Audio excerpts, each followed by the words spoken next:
After all these years on the bench, I still believe the courtroom has a way of surprising you when you least expect it. I've seen anger, tears, excuses, and sometimes real honesty. But there are days that stay with you long after you take off the robe. This story started on one of those days, a day that reminded me why I became a judge in the first place, a day that proved to me once again that the law is about people, not just paper. I've been a judge in Providence for decades now, and my mornings rarely change. I wake up early before the sun has fully made up its mind. I like that quiet time. I sit at my kitchen table with a strong cup of black coffee, no sugar, no cream. I've had it that way for as long as I can remember. My wife jokes that if I ever changed my coffee, she'd know something was wrong with me. As I sip that coffee, I usually think about my family, my father especially. He came to this country with nothing but a belief in hard work and fairness. He used to tell me, "Frank, treat people with respect. You never know what they're carrying." Those words followed me into every courtroom I ever stepped into. They still do. That morning I put on my robe like I always do. Same routine, same mirror, same quiet moment where I take a deep breath before heading out the door. I've learned over the years that once I sit on that bench, my mood doesn't matter. What matters is the people who walk into my courtroom. Their lives don't pause just because they got a ticket. I arrived at the courthouse right on time. I always do. Christina, my clerk, was already there. She greeted me with a smile and handed me my coffee, exactly the way I like it. She's been with me a long time. She knows my habits better than I do sometimes. I thanked her and we exchanged a few words about the weather. Nothing special. But I remember thinking, even then, that something felt different. I sat down and started reviewing the morning's cases, speeding tickets, parking violations, the usual list. Most people think traffic court is simple. They think it's just fines and numbers. But I've learned that every name on that list belongs to someone with a story. You don't see it written on the citation, but it's always there. As I flipped through the files, one case caught my eye. It didn't look dramatic on paper, just a simple ticket. But the notes mentioned hospital and ICU. I paused for a second. I've learned to trust those moments. When something makes you stop, even for a heartbeat, it's worth paying attention to. Before court started, I took another sip of coffee and looked around my empty courtroom. I've spent so much of my life in that room that it feels like an extension of my home. I've watched people walk in angry and walk out relieved. I've watched people learn lessons they didn't expect to learn. And that morning, I had a feeling I was about to see something meaningful. When the session began, the room slowly filled. I could hear the quiet shuffling of feet, the low whispers, the nervous coughs. People always get nervous in court, even for small things. I understand that. The law can feel intimidating if you're not used to it. I called the first few cases. Routine matters. People explaining why they parked where they shouldn't have, why they were late, why the sign wasn't clear. I listened, I ruled, and we moved on. That rhythm is important. It keeps things fair and focused. Then Christina called the next case. I looked up and saw a man step forward. I noticed his face right away. He looked tired. Not the kind of tired you get from a long day at work. This was deeper. His shoulders were tense, his eyes heavy like he hadn't slept in days. I've seen that look before. Life has a way of putting it on people. I asked him to tell me what happened. I always start there. I don't assume. I listen. He took a breath before speaking, like he was trying to steady himself. I could see his hands shake just a little as he held the paper from the officer. As he began to talk, I leaned forward slightly. Not because I couldn't hear him, but because I wanted him to know I was listening. He told me he had been ticketed for parking where he shouldn't have. Straightforward enough. But then his voice changed. He told me where he was going. He said he was visiting a family member in the ICU. The room felt quieter after that. I felt it. The air shifts when real emotion enters a space. He explained that his family member was in critical condition. He said every minute mattered. He wasn't thinking about signs or lines on the road. He was thinking about seeing his loved one, maybe for the last time. As he spoke, I felt that familiar tightening in my chest. I've been there. Not as a judge, but as a son, a husband, a father. Hospitals have a way of stripping life down to what truly matters. In those moments, rules can feel very small. I asked him a few gentle questions. I wanted to understand, not trap him. I wanted the full picture. He answered honestly. He didn't deny the violation. He didn't make excuses. He just told me the truth. I remember thinking about my own family, about nights spent in hospital waiting rooms, about the way time slows down when someone you love is fighting for their life. Those memories don't fade, no matter how many years pass. I also thought about my role. I wear that robe to uphold the law. But the law was never meant to ignore humanity. It was meant to serve it. That balance is the hardest part of this job. As he finished speaking, I could see the emotion he was trying to hold back. He wasn't dramatic. He wasn't looking for sympathy. He was just a person caught in a painful moment, trying to do the best he could. I looked down at the ticket again, then back at him. I took a breath. I could feel the weight of the decision settling in. This was only the first part of the story, but I already knew it was going to be one of those cases that reminds you why compassion matters. Before I said anything else, I paused. I do that sometimes. Silence can be important. It gives everyone a moment to reflect, including me. I glanced around the courtroom and saw other faces watching closely. They felt it too. In that pause, I remembered my father's words again. Treat people with respect. You never know what they're carrying. I looked back at the man standing in front of me, and I knew this case wasn't just about a ticket. It was about family, and that realization was only the beginning. This is where the story truly starts. I asked him who he was visiting in the ICU, and I kept my voice calm. I never want people to feel like they're on trial as a person. He swallowed hard before answering me. I could see his jaw tighten. He told me it was his mother. He said it quietly, like saying it too loud might make it more real. I nodded as I listened. I've learned over the years that when someone mentions a parent, especially a mother, there's usually a lifetime behind that one word. I asked him how long she had been in the hospital. He told me it had been 3 days. 3 days of machines, waiting rooms, and unanswered prayers. 3 days of not really sleeping.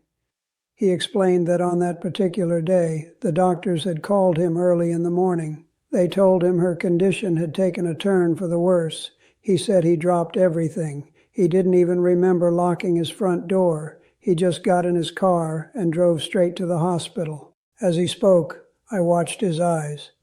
They weren't looking at me. They were somewhere else. I've seen that look many times.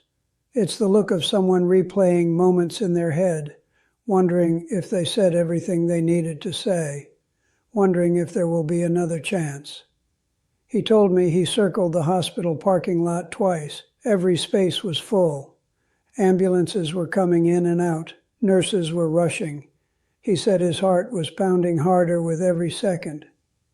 He finally saw a spot close to the entrance, marked clearly with a sign. He knew he shouldn't park there. He admitted that. But he said in that moment, nothing mattered more than getting inside. I heard honesty in his voice. Not entitlement, not carelessness, just desperation.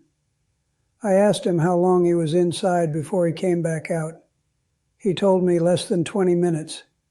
He said he barely even sat down. He just held his mother's hand and spoke to her. He wasn't sure if she could hear him, but he talked anyway. When he came back outside, the ticket was already on his windshield. He said when he saw it, his first reaction wasn't anger, it was exhaustion.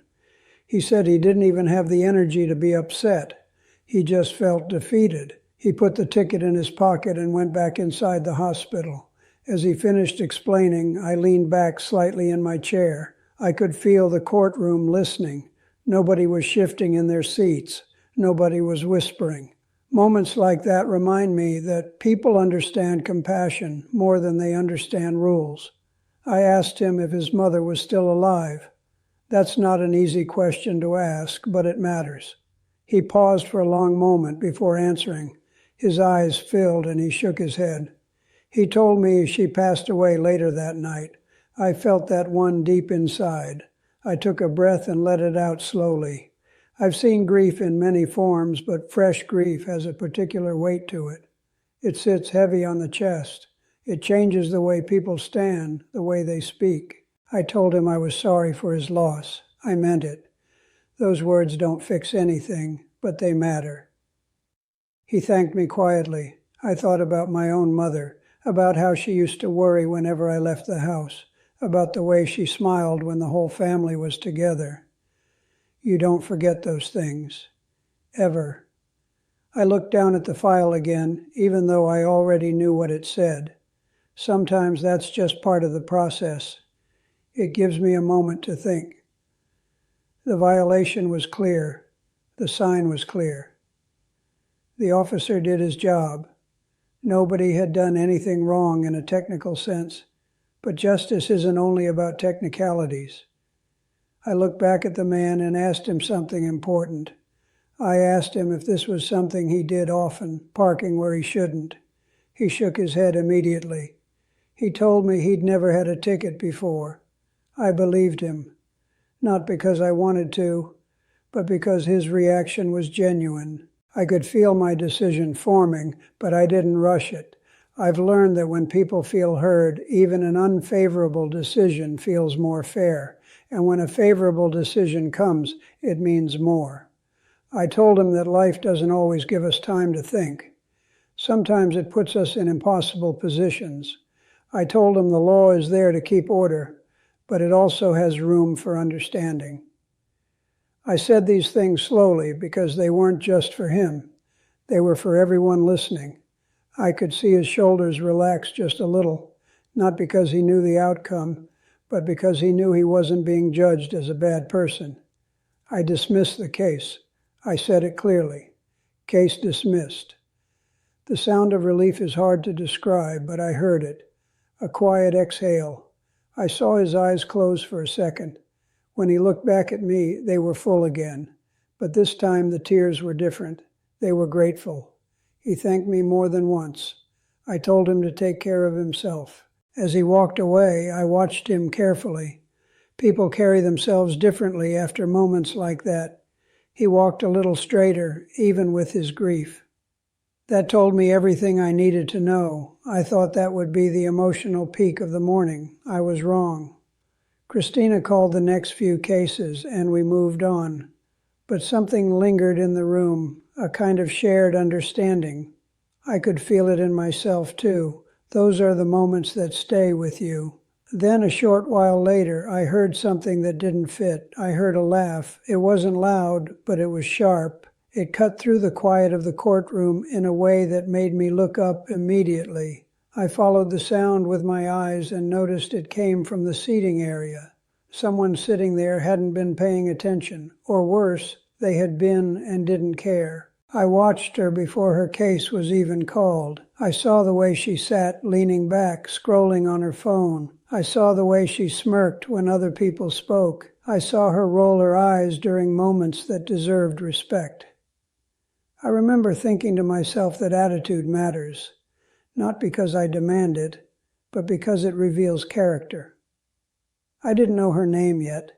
I didn't know her charge, but I knew something was coming. My gut told me to pay attention. Experience has taught me to trust that feeling. When Christina finally called her case, I looked down at the file and then back up at the woman walking toward the podium. The contrast between her and the man before her was striking. Same courtroom, same law, very different energy. As she stepped forward, I straightened in my chair. I had a feeling this case was going to test something important, not just the law, but the meaning behind it. And that's when the tone of the entire day began to change. I watched her walk up to the podium, and I took my time observing her. I've learned a lot just by watching how someone moves in my courtroom. She walked with confidence, maybe too much of it. Her head was held high, her shoulders back, and there was no sign of nerves. She didn't look scared or unsure. She looked annoyed. I asked her to state her name for the record.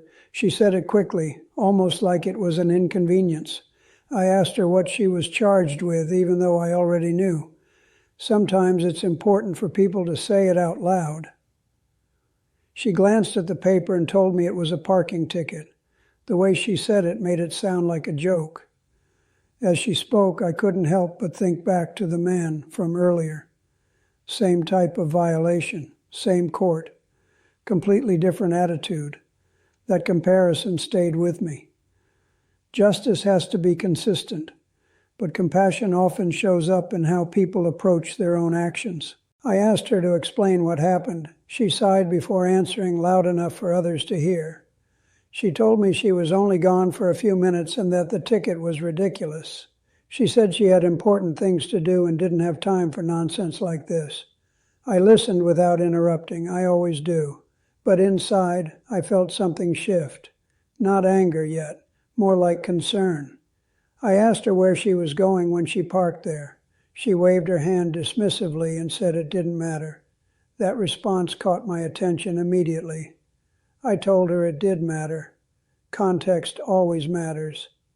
I asked her again calmly where she was going.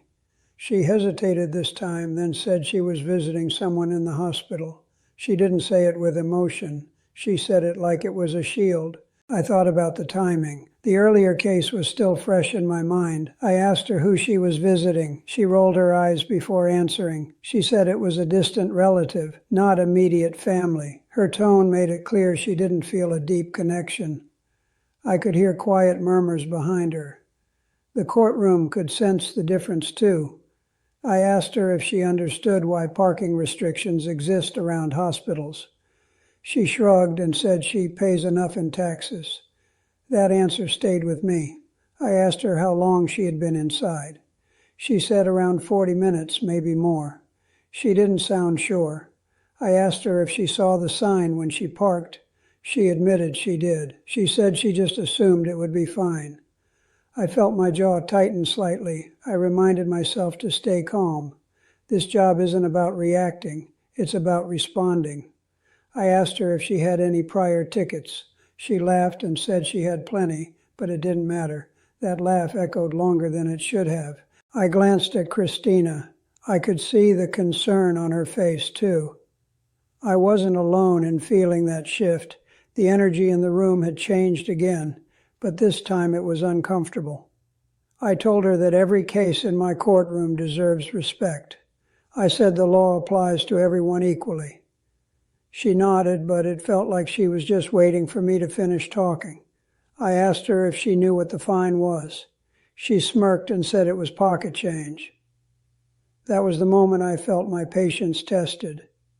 Not because of the money, but because of the message behind her words. I took a breath. I reminded myself that people reveal who they are if you let them talk. I asked her one final question. I asked her if she had anything else she wanted to add. She looked straight at me and said she didn't think this should even be in court. I leaned forward slightly. I wanted her to understand the seriousness of where she was standing. I told her that my courtroom isn't about convenience. It's about responsibility. I told her that respect matters, especially in a place where others are dealing with loss and fear. For the first time, she looked uncertain. Just a flicker. But it was there. I could tell she wasn't used to being challenged.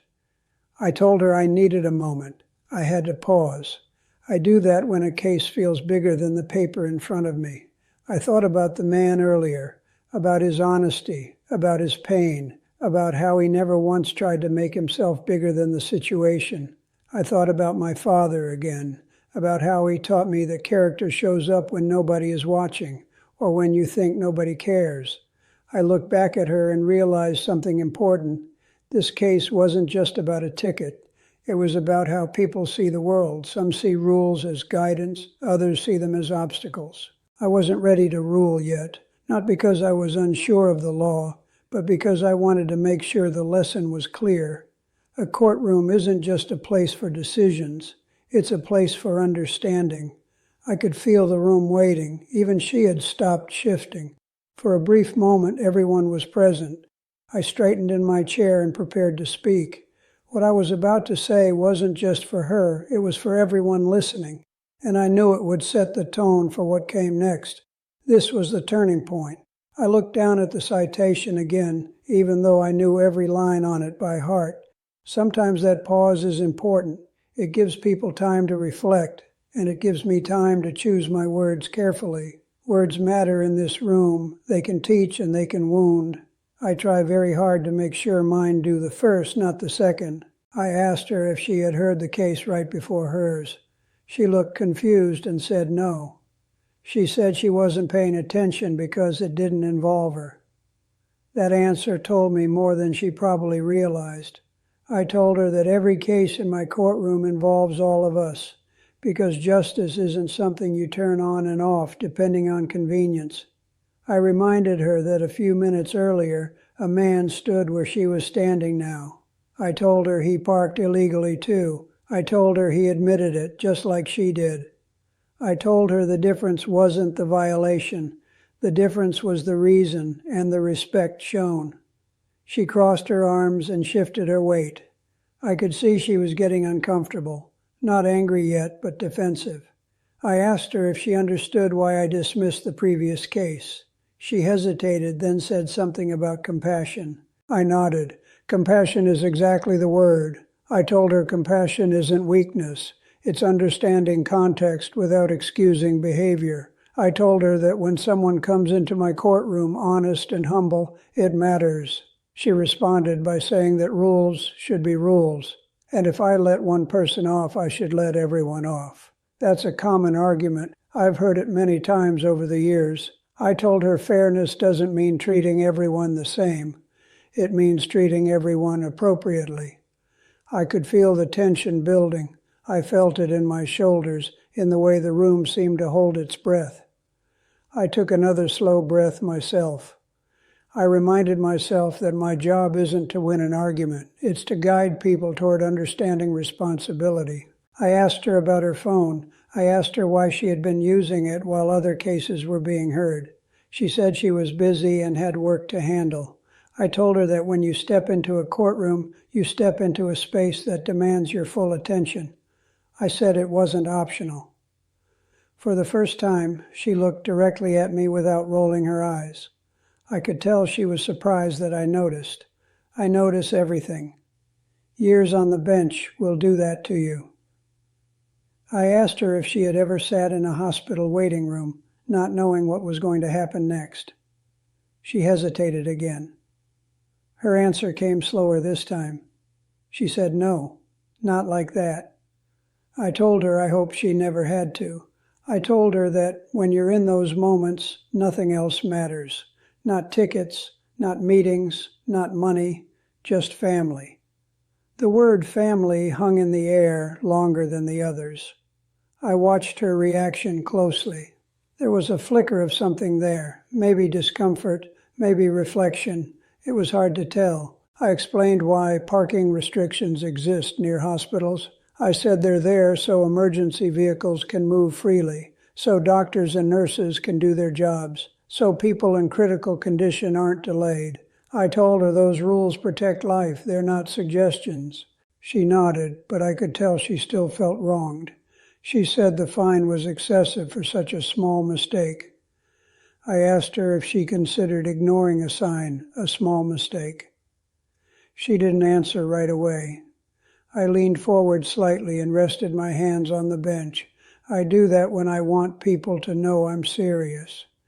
I told her something I've learned over many years. I told her that responsibility isn't measured by the size of the penalty. It's measured by how you respond when you're held accountable. She finally admitted that she didn't think she would get caught, that honesty mattered, even if it came late. I told her that was important to say out loud, because that's where learning begins. I glanced at the gallery again. People were watching closely. Some nodded quietly. Others looked uncomfortable. Courtrooms have a way of holding up mirrors. Not everyone likes what they see. I told her I wasn't interested in embarrassing her. I wasn't interested in punishing her for the sake of it. I was interested in making sure she left understanding why this mattered, not just today, but in the bigger picture. I asked her one more question. I asked her how she would feel if someone blocked an emergency entrance while someone she loved needed help. She didn't answer right away. Her arms slowly dropped to her sides. She said she hadn't thought about it like that. I told her that's why we were here. I sat back and folded my hands. I could feel the decision coming into focus, not just the ruling, but the message behind it. I've always believed that justice without humanity is hollow, but humanity without accountability is meaningless. I told her I was going to make a decision, and I wanted her to listen carefully. I told her that this courtroom isn't about power or money, it's about responsibility. I told her that family comes first, but respect comes right after. I paused again. Silence has weight. I let it sit. At that moment, something unexpected happened. I noticed movement in the back of the courtroom. A man stood up slowly. He wasn't part of the case. He hadn't been called, but he raised his hand respectfully, waiting to be acknowledged. I looked at him, surprised. That doesn't happen often. I asked him to identify himself. He spoke clearly and calmly. He said he was an attorney, not involved in the case, but present for another matter. I could feel the room shift again. My instincts told me this wasn't random. I asked him what he wanted to say. He asked if he could approach. I nodded. As he walked forward, I glanced at Christina. She looked just as curious as I felt. I had no idea what was coming next, but I knew deep down that the story wasn't finished yet. Sometimes, just when you think a lesson is about to be delivered, life adds another chapter, and this one was about to change everything. I watched the attorney walk toward the front, and I kept my expression neutral. Years on the bench have taught me not to jump to conclusions. Still, my instincts were alert. When someone speaks out of turn in a courtroom, there's usually a reason. Sometimes it's important, sometimes it's not. My job is to know the difference. He stopped a few feet from the podium and identified himself properly. His tone was respectful. He didn't try to grandstand or interrupt. That alone told me he understood where he was. He said he wanted to clarify something related to the location where the ticket was issued. I asked him to explain. I kept my voice steady, but inside, I was curious. He told me he worked with the hospital in a legal capacity. He said he was there that morning on an unrelated matter and happened to witness the incident in question. That got my attention. He explained that the area where the woman parked wasn't just a restricted zone. It was an access lane used frequently for emergency transports. He said earlier that same morning an ambulance had been delayed for a brief moment because of a vehicle parked improperly in that exact area. I felt the weight of that statement immediately. I looked back at the woman standing in front of me. Her posture had changed. She wasn't leaning back anymore. She was standing straighter now, but not confidently, more like she was bracing herself. I asked the attorney if the delayed vehicle had caused harm. He was careful with his words. He said no harm occurred, but the risk was real. He said seconds matter in those situations. Everyone in that room knew it. I thanked him for the information and told him he could return to his seat. As he walked away, the courtroom was completely silent. I could hear my own breathing. Moments like that don't come with music or drama. They come with truth. I looked back down at the file, then up at the woman again. I asked her if she heard what the attorney just said. She nodded slowly. I asked her if she understood why this situation was more serious than she initially thought. She didn't answer right away. When she finally spoke, her voice was quieter. She said she didn't realize it could have affected anyone else. That was the first time she shifted from defending herself to reflecting. I told her that intention matters, but impact matters too. I said you don't have to mean harm to cause it. That's one of the hardest lessons for people to learn. I felt the room leaning in. Even people whose cases were already finished hadn't left. They were listening. That told me something important. This was bigger than a ticket now. I thought again about the man from earlier, about how he parked out of desperation, not disregard, about how he returned within minutes, about how he never once minimized what he did. The contrast was impossible to ignore. I spoke slowly, choosing each word. I told her that when people come into my courtroom, I look at three things. I look at the violation, I look at the reason, and I look at the attitude. All three matter. I told her the violation was clear. I told her the reason was weak. And I told her the attitude, at least at the beginning, was concerning. I wasn't saying this to shame her. I was saying it to be honest. She nodded again. Her eyes were no longer wandering. They were fixed on me now. For the first time, she looked like she understood the gravity of the situation. I asked her if she had family. She said yes. I asked her to imagine one of them in that ICU. I asked her to imagine waiting for help while someone blocked the way because they thought their time mattered more. She swallowed hard. She said she understood. I paused. I felt that familiar pressure again. The responsibility of making a decision that teaches, not just punishes. I've always believed that the best rulings are the ones people carry with them after they leave. I told her that family does come first. I said that clearly. I said it loudly enough for everyone to hear. I told her that's why I dismissed the earlier case, because family emergencies change priorities. Then I told her something else. I told her that respect for others' families comes first, too, and that's where she had fallen short. I could feel the ruling settling into place, not just in my mind, but in the room. People understood where this was going. I could see it on their faces. I told her I wasn't going to dismiss her case. I explained why. I told her that dismissing it would send the wrong message. It would say that attitude and awareness don't matter, and they do. I told her I was going to impose the fine, but I wasn't done yet. I leaned forward one last time. I told her that the fine wasn't the most important part of what was happening. The important part was what she learned in that moment. I told her that when she leaves here, I want her to remember that every space she enters is shared with people carrying burdens she can't see. She nodded again. This time there was no resistance, just acceptance. I delivered the ruling clearly and calmly. The case was not dismissed. As she stepped back, I watched her carefully. She didn't storm off. She didn't laugh. She didn't reach for her phone. She walked away quietly. I sat back in my chair and took a breath. The room slowly exhaled with me. I thought the lesson had been delivered, but I've learned something over the years. Sometimes the lesson you think you're teaching is only the first layer. And sometimes the real meaning of family comes first, reveals itself when you least expect it.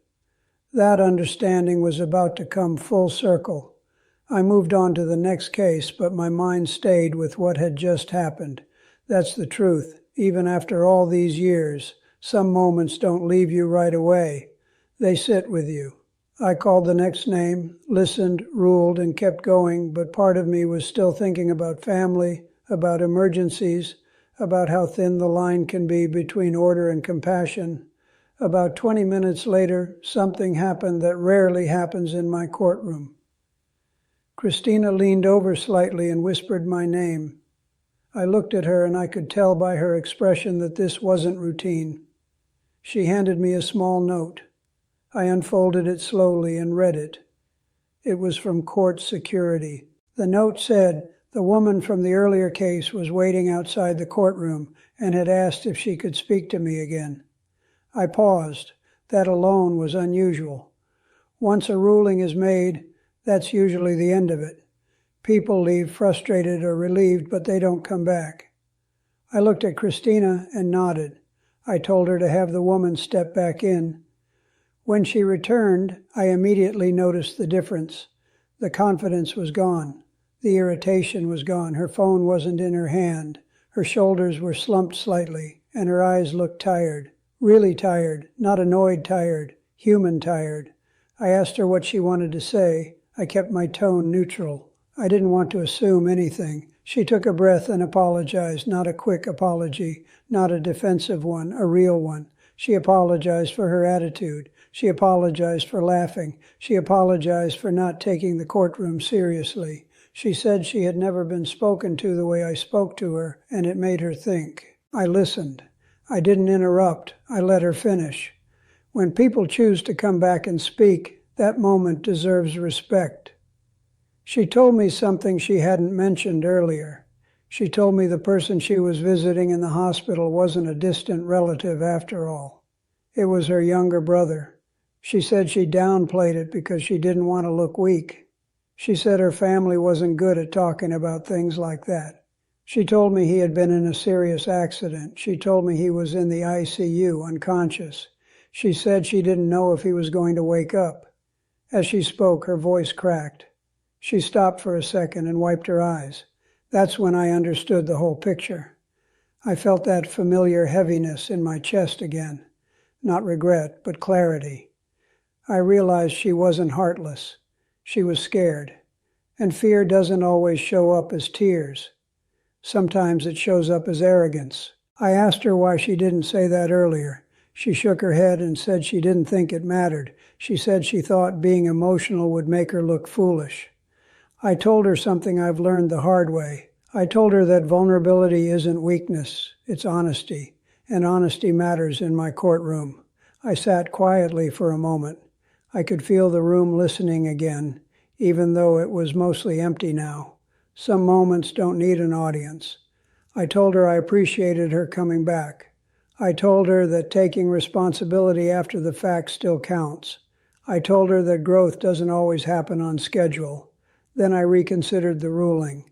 That doesn't happen often, but justice isn't about pride. It's about fairness, and fairness includes new information. I told her that family does come first.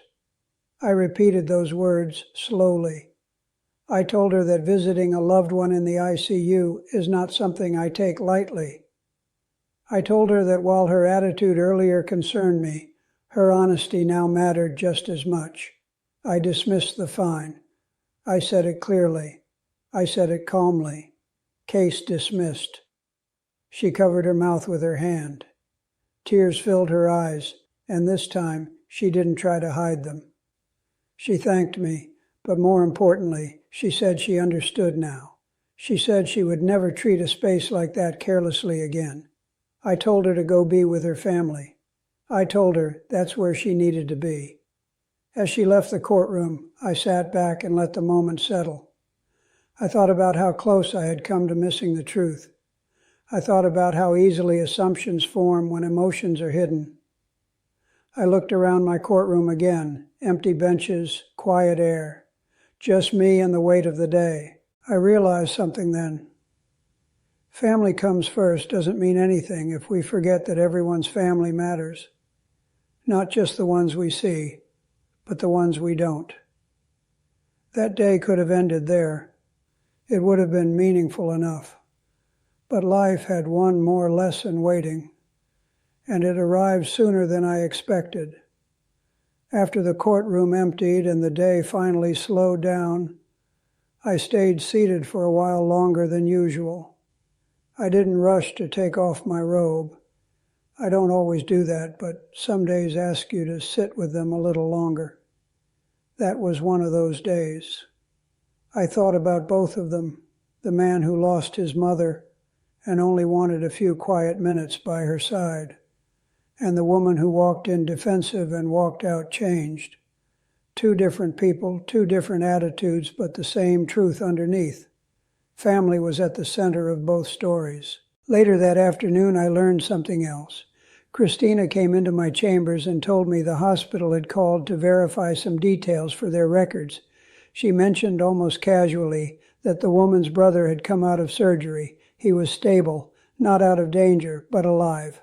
I closed my eyes for a moment when I heard that. I don't pray in my courtroom, but in my heart I did then. That night when I went home, my wife could tell it had been a heavy day. After all these years, she knows me better than anyone. She asked me how court went, and I told her about the cases. I told her about family, about fear, about how people protect themselves in different ways. She listened, just like she always does. She said something simple that stayed with me. She said people don't always know how to ask for grace, but that doesn't mean they don't need it. She was right. She's been right for decades. A few weeks later, I received a short note at the courthouse. It wasn't long. It wasn't dramatic. It was from the woman. She thanked me for the second chance, but more importantly, she thanked me for the lesson. She said her brother was recovering slowly. She said she had been spending a lot of time in hospital waiting rooms lately, and she finally understood what I meant. She wrote that she now noticed things she never noticed before. How tired people looked. How quiet the fear could be. How rules made sense when you thought about the bigger picture. She said she never forgot the words, "Family comes first," but now she understood what they really meant. I put the letter down and sat quietly for a moment. That's the part people don't see. They see rulings. They see dismissals or fines. They don't see what happens after. They don't see how a moment in court can follow someone home and change how they move through the world. I also thought about the man from earlier that day. I wondered how he was doing. I hoped he found peace. Loss doesn't disappear because a case is dismissed, but sometimes being seen and understood helps carry the weight. I've said this before and I'll say it again. The law isn't just a system. It's a reflection of our values. If we forget the human side of it, we lose something important. After all these years on the bench, I still believe that. Family does come first. Not as an excuse, not as a shield, but as a reminder that every person who stands in front of me is more than a ticket. They're someone's child, someone's sibling, someone's whole world. So let me ask you this. Do you think I handled it the right way? Would you have done the same in my position? I genuinely want to know what you think. If this story meant something to you, if it reminded you to slow down and look at the people around you with a little more understanding, then I hope you carry that with you. That's all I ever try to do from this bench. I'm Frank Caprio. I've spent my life believing in one simple idea. Justice works best when it remembers people first. Thank you for listening, and remember, respect costs nothing, but it means everything.